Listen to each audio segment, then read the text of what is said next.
Hey everybody, it's me. This is a little introduction podcast to the Watch Along podcast. I hope I get finally started on this week. I'm going to give you a little brief summary of what the podcast will be about. If you're looking for a spoiler-free podcast, this ain't it. I will talk about spoilers, upcoming things happening on it. Basically, I'm going to assume you've already watched the show when I do these podcasts, because the reason for that is this is going to be not just about talking about things that happened or happening during the episode, but I have Jane Killick's, all volumes of Jane Killick's Babylon 5 guide, and I'm going to get some information there. I'm going to share some perspectives on my feelings about the show. I'm going to talk about where I discovered the show, and I'll give you a brief history right now, as a matter of fact, so I can go into that. Let me take you back to late February, I believe. No, it was early March of 1993, because the reason I remember that was it was the weekend before the big blizzard of 1993, in March of 1993. This was March 3rd, I think, of 93. And it was first weekend of 1993. And I was down in Myrtle Beach. I was in community college at the time, and I was part of a group called Phi Theta Kappa. That is the 2-year honor society for 2 years college honor society. And it's similar to what Phi Beta Kappa is, except Phi Theta Kappa is more fun. And my chapter was Sigma Chi, and this was the Carolina Regional Convention. North and South Carolina. We got down at Myrtle Beach. We had some fun down there, and the two guys I was rooming with were zonked out completely. Because they could drink. I could. And they didn't get up, so I was up. I think it was 6 o'clock in the morning or something. And one of the independent stations in Myrtle Beach had the pilot on. And these two were so zonked out of it that I was watching the whole pilot. I'd already taken my shower and all that because I got up early for some strange reason. I happen to do that sometimes back when I was that young. Back when I was that young, I didn't get much sleep. So, I watched the whole pilot. It was intriguing. I was hoping to find it again. And knock on wood, the very next weekend when we were all snowed in, it aired again. And there was, thankfully the power stayed on, and I was able to watch the pilot again. It showed itself again. It showed again on the TV channels, because back then we could get both on our cable system. We could get both the Charlotte stations and the Greenville, Spartanburg, Asheville stations. So I think I was able to watch it overall like 4 or 5 different times, which was nice. And this was the original version, not the TNT version, the one we'll be talking about. And I had the videotape years ago of the original pilot. Unfortunately, videotapes degrade over time, and I no longer have that. So when I do the podcast, I will be doing it to the TNT version. There are some changes to it. They did add some scenes to it. They did sharpen up. I mean, you know about the remaster and such. I'm sure you do. And it's on HBO Max now. What I'm going to do, though, is I'm going to download it to a tablet and watch it to where I don't have to worry about buffering or anything like that. And I will do it that way here. And we will do it from that perspective. I'm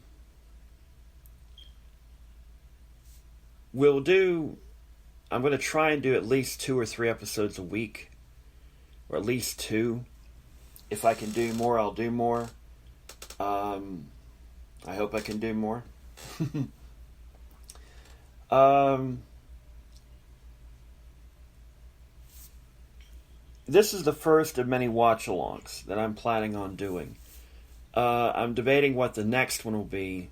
I'm thinking probably The Expanse will be next, because by that time I'm done. The 5th season will be finished, and I can go ahead and do all 5 seasons of that. And then after that, it may be Battlestar Galactica, the new one. And then I may do Farscape after that. The Star Treks, to be honest with you, I'm not a huge Star Trek fan. I like Deep Space Nine. I kind of like Next Generation, because for a while there it was the only sci-fi series that was really on. So I may do Deep Space Nine and tell you why I like it better than all the other Treks. I mean, I'm going to watch Discovery eventually, and I'm going to watch Picard eventually. Babylon 5, the reason I chose that, to me, it's the best of the lot. And it's really, to me, it's the best by far. It shows what science fiction can be when you really are committed to the craft itself. It didn't have the budget that probably it should have had. The acting at times could be a bit wooden. I think because they were rushing it, they had from what I remember reading, they had a 12-hour production day. I think it was 7 to 7 a.m., 7 p.m. Whereas other production studios would go much longer. And they would basically take their time. With Babylon 5, they were trying to make it, they were making it to where it was, they could prove they could do this on a budget, a good quality show on a budget, and within a time frame that could actually, where the people who were working on it could actually have kind of a life outside of it. And that's why I think sometimes that some of the acting comes across as wooden, because they were kind of rushing along, and they didn't. And that's not saying all the acting obviously wasn't, but it's just there are times where there were some scenes that you can tell that were basically, okay, let's get this over with. We got other stuff we got to do. And that is a fair criticism of the show. I will readily admit that, is that while I really like it a lot, and I think it's the best show I've ever watched on television, I'm sure many of you will disagree.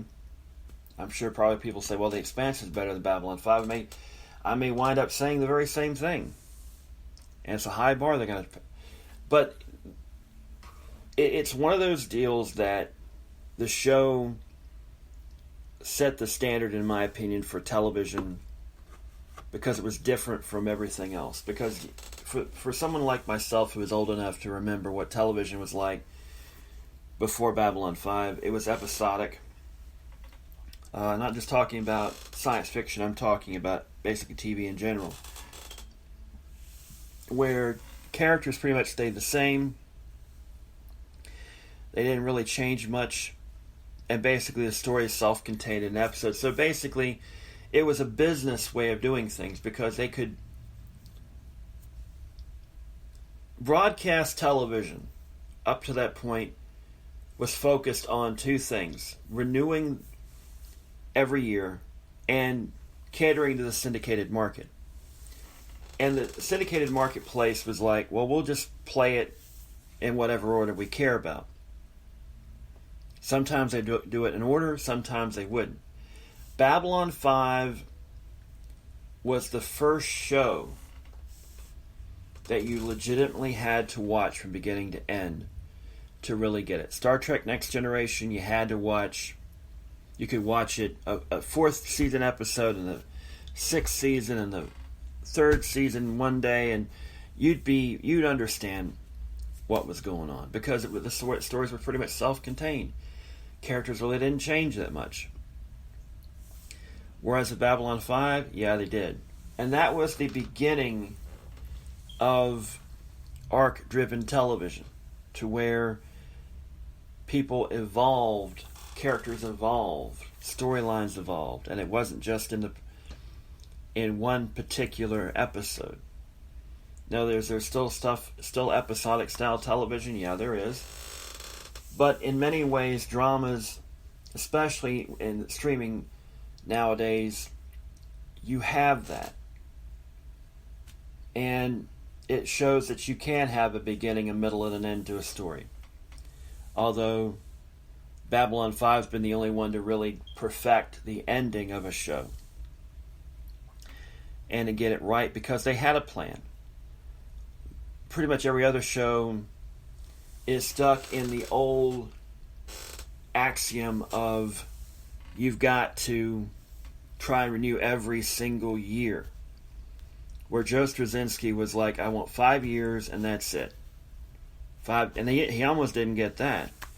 In fact, the show was supposed to be canceled after 4 and he was wrapping everything up. And then at the last possible minute, the 5th season got renewed. The 5th season got picked up, and that threw everything into chaos because Claudia Christian was unavailable, so Ivanova wasn't there. There's a long story behind that I'll get into one of these days. Probably when we finish the 4th season. And they had a bit of a slow build up in the 5th season. And a lot of people have been critical of the 5th season. And my opinion has always been is that you're basically almost starting from scratch. You didn't expect this. You pretty much had wrapped up the show after 4 seasons. And now all of a sudden, now you got to do a 5th. So you got to go back. You got to put the end episode of the 4th season to the end of the 5th season. You got to write a new finish for the 4th season, which some people like. I don't, and I'll get into that when we get to that particular episode. The 5th season starts out very slowly. In many ways, it's because I think Joe Straczynski and the writing and creating staff at Babylon 5 were struggling to kind of go, okay, how do we get the engine back up? And it takes about half the season before they really hit their stride again. And I'll talk more about that. But if you really want to talk about the best of television, the 3rd and 4th season of Babylon 5 hits it big time. And that to me is where that show really was in its sweet spot, the 3rd and 4th season. The 2nd season really brought it to where it could get that great 3rd and 4th season. The 1st season was basically laying the foundation. And I sort of wish the 5th season had an opportunity to, really breed itself to where it could, have a chance to breathe and kind of, if they had more time to get ready for it. Because they literally had to kind of go, okay, we got to get started back up, and I don't think they got rid of the sets or anything like that, but they had to recast some people. They had cast a new commanding officer for Babylon 5, that being Tracy Scoggins' character of Lockley. They had to bring some new storylines in. They had to think of, it's a situation where I think Joe Straczynski kind of had to really throw some stuff at the wall for the first time in the show and to get to where he wanted to go and set some things up for the future. And that's where the 5th season, if you watch the show, and let me stress, if you're listening to this podcast, or if you listen to the Babylon 5 watch-along podcast, they are not spoiler-free. The reason is that I want to be as open and as creative, and basically because I'm going to be doing it from the hip. I'll do some preparation, but I'm not going to try and avoid spoilers, because to me, I think it's if you really, to me, if you want to watch the show, watch it all the way through, and then come back to watch the watch along podcast and all of that. So we'll go there. But to me, that is how I'm going to approach these watch alongs, and I am really I'm tired right now. It's one of those things. I've got so much I want to do, and not as much energy as I wish I did, which wish I had, right now. So, kind of, I'm sure many of you have gained too much weight in the lockdown, pandemic, and all this stuff. I certainly have. Doesn't help. My job is kind of sedentary.